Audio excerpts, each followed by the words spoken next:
देखो, कपकोट में भारतीय राष्ट्रीय छात्र संगठन के हमारे सम्मानित जिलाध्यक्ष छोटे भाई कमलेश गढ़िया के द्वारा जिस प्रकार से शांतिपूर्वक तरीके से माननीय मुख्यमंत्री जी को अपना जो मांग पत्र था, क्षेत्र की जो हमारे डिग्री कॉलेज थे वहाँ पर जो फैकल्टियों में जो हो रही समस्याएं थी, उन समस्याओं से अवगत कराने का प्रयास किया गया। और पिछले 2 दिन से माननीय जिला प्रशासन ने हमारे जितने भी युवा साथी थे उनको नज़रबंद किया था। और ऐसा लोकतंत्र में आज पहली बार हमको देखने को मिला कि भाई 24-24 घंटे पुलिस की निगरानी जो है उनके घरों के आगे करा जा रहा है और उनके कड़े ऐसे पहरे में रखा जा रहा है जैसे वो बहुत बड़े आतंकवादी होंगे। पुलिस प्रशासन उनको आतंकवादी घोषित करने की कोशिश कर रही है। मुझको ये नहीं समझ में आ पा रहा कि आखिर पुलिस जो बच्चों का भविष्य बनाती, जिन बच्चों के करैक्टर को लिखने का प्रयास करती है, आखिर वो क्यों ऐसी आमदा हो रखी कि बच्चों का करैक्टर खराब हो, बच्चों का भविष्य खराब हो।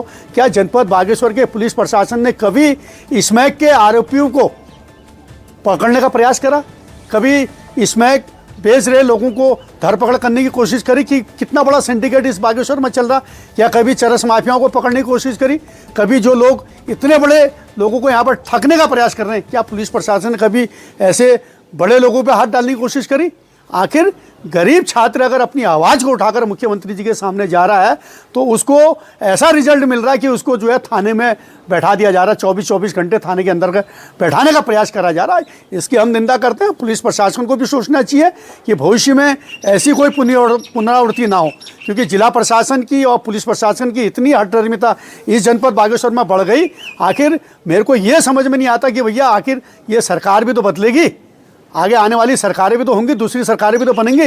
अगर दूसरी सरकार में कांग्रेस की सरकार आ गई तब यही अधिकारी पुलिस अधिकारी रहेंगे, यही जिलाधिकारी रहेंगे, यही पुलिस अधीक्षक रहेंगे। क्या तब भी ये ऐसे ही काम करेंगे? क्या तब भी ये लोकतंत्र का हनन ऐसे ही करने का प्रयास करेंगे? इस बात को सोचना चाहिए। और समय रहते हुए अगर पुलिस प्रशासन, जिला प्रशासन चेतेगी नहीं तो ज़रूर हम लोग सरकार के खिलाफ और प्रशासन के खिलाफ आंदोलन करेंगे और एक ऐसा जन आंदोलन होगा कि पूरे क्षेत्र में जो है एक मिसाल उसकी कायम रहेगी। तो हम चाहते हैं कि भाई लोकतंत्र की इज्जत हो, संविधान का सम्मान हो और संविधान के पद्धत अधिकारों के तहत हर व्यक्ति को अपनी अभिव्यक्ति की आज़ादी के तहत जो है मिलने की आज़ादी, जो है बात रखने की आज़ादी हो और अभिव्यक्ति के जो उनकी अपनी सोच है उसकी आज़ादी जो है मिलनी चाहिए। धन्यवाद।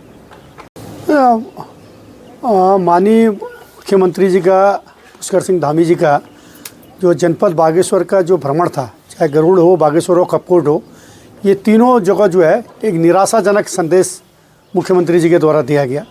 क्योंकि जिस प्रकार से लोगों की पिछले 4 साल से एक उम्मीद थी कि यहाँ की स्वास्थ्य, शिक्षा और पेयजल और सड़क, बहुत सारी घोषणाओं पर माननीय मुख्यमंत्री जी के द्वारा अमल किया जाएगा और माननीय मुख्यमंत्री जी अगर घोषणाएँ करी जाएंगी, लेकिन वही ढाक के 3 बात मात्र औपचारिकता यहाँ पर रही।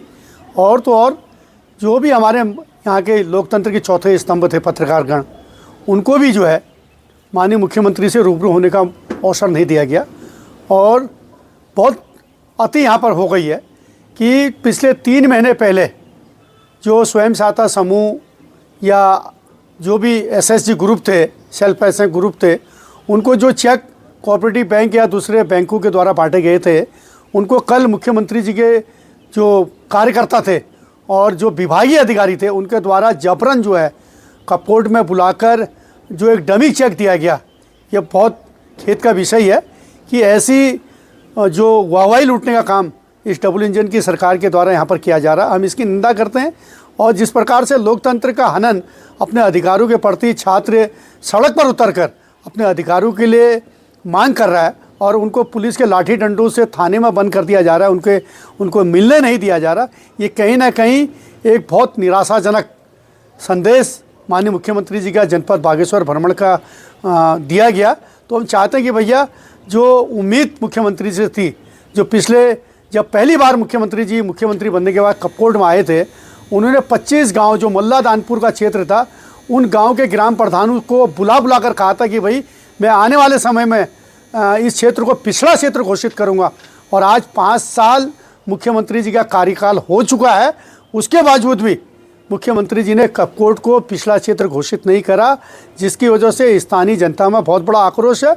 गरुड़ में स्वास्थ्य के प्रति जो ब्लॉक कांग्रेस कमेटी के हमारे कार्यकर्ताओं ने जो ज्ञापन मुख्यमंत्री जी को दिया था, जो यहाँ पर कोषागार में कोषाधिकारी की नियुक्ति के संबंध में जो ज्ञापन हमारे विद्वान अधिवक्तागणों ने यहाँ पर दिया था, उस पर कोई अमल माननीय मुख्यमंत्री जी के द्वारा और उनके जो जितने भी यहाँ के जनप्रतिनिधि हैं उनके द्वारा कोई किया गया। हम तो चाहते हैं कि भैया इस जनपद में खनन व्यवसाय में जो हमारे 51-52 जो वाहन स्वामी जो आज भी 1 साल से दर दर की ठोकरें खा रहे हैं, अगर मुख्यमंत्री जी बैडमिंटन जो ऑडिटोरियम था, इंडोर स्टेडियम था, उससे मात्र 50 मीटर आगे जाकर डिग्री कॉलेज के फील्ड में चले गए होते तो उनको इस जनपद की वस्तु स्थिति अवगत हो जाती। ना जिला प्रशासन ने ना पुलिस प्रशासन ने उनको इतनी भी जहमत नहीं समझी कि आखिर ये गाड़ियाँ क्यों बंद हो रही हैं, इसको भी हम दिखा दें।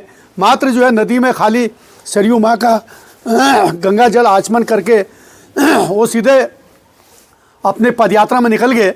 लेकिन आखिर हमारे जो 51 वाहन स्वामी 52 वाहन स्वामी पिछले 1 साल से दर दर ढुमक रहे, कई मरतबा मैं पुलिस अधीक्षक महोदय से, जिलाधिकारी महोदय से मिल चुका हूँ, उसके बावजूद भी किसी भी वाहन स्वामी को अभी तक खनन में जो वाहन बंद हैं उनमें कोई राहत दिया जा रहा है। इस ओर भी अगर ध्यान दिया जाता तो एक बहुत बड़ी हमको यहाँ पर राहत मिलती। सड़कों की स्थिति क्या है, गिरिप तो सुभान अल्लाह कि गिरिप के ऊपर अगर किसी का बस चलता तो केंद्रीय सरकार का ही बस चलता है। उनके इतने गड्ढे इस सड़क पर हो रखे हैं कि कपकोट जैसी सड़क पर मुख्यमंत्री गए होंगे तो उन्होंने स्वयं देखा होगा। ग्वालदम वाली सड़क पर कितने गड्ढे हो रखे हैं उसको देखने वाला कोई नहीं है। बागेश्वर की सड़क पर खाली इतनी सीरी कर दी गई, हेलीपैड से लेकर बागेश्वर कपकोट होते हुए रास्ते में जहाँ जहाँ उन्होंने जो पैच वर्क के काम करे होंगे ये सब मुख्यमंत्री जी के सामने होंगे। तो हम चाहते हैं कि ग्रामीण सड़कों पर भी अगर मुख्यमंत्री जी का ध्यान दिया गया होता, जिलाधिकारी महोदय ने अगर उनका ध्यान आकर्षित करा होता तो शायद आपदा में जो पौशारी की आपदा थी, हड़बाड़ की आपदा थी, पिंडर घाटी की आपदा थी, वहाँ पर भी ज़रूर उनका ध्यान जाता और जो लोगों को राहत दिया जाना चाहिए था वो राहत उनको ज़रूर मिलता। मुझको नहीं लगा होगा कि इस जनपद में मुख्यमंत्री जी का एक सफलतम दौरा यहाँ पर रहा है। मैं तो इसको एक निराशाजनक दौरा इस जनपद बागेश्वर में और यहाँ के जो भारतीय जनता पार्टी के जो कार्यकर्ता हैं उनकी एक फेलियर सिस्टम इसको समझता हूँ और नहीं समझ पाऊँगा कि आने वाले समय में भी भारतीय जनता पार्टी विकास की सोच को लेकर इस जनपद बागेश्वर में आगे बढ़ रही होगी।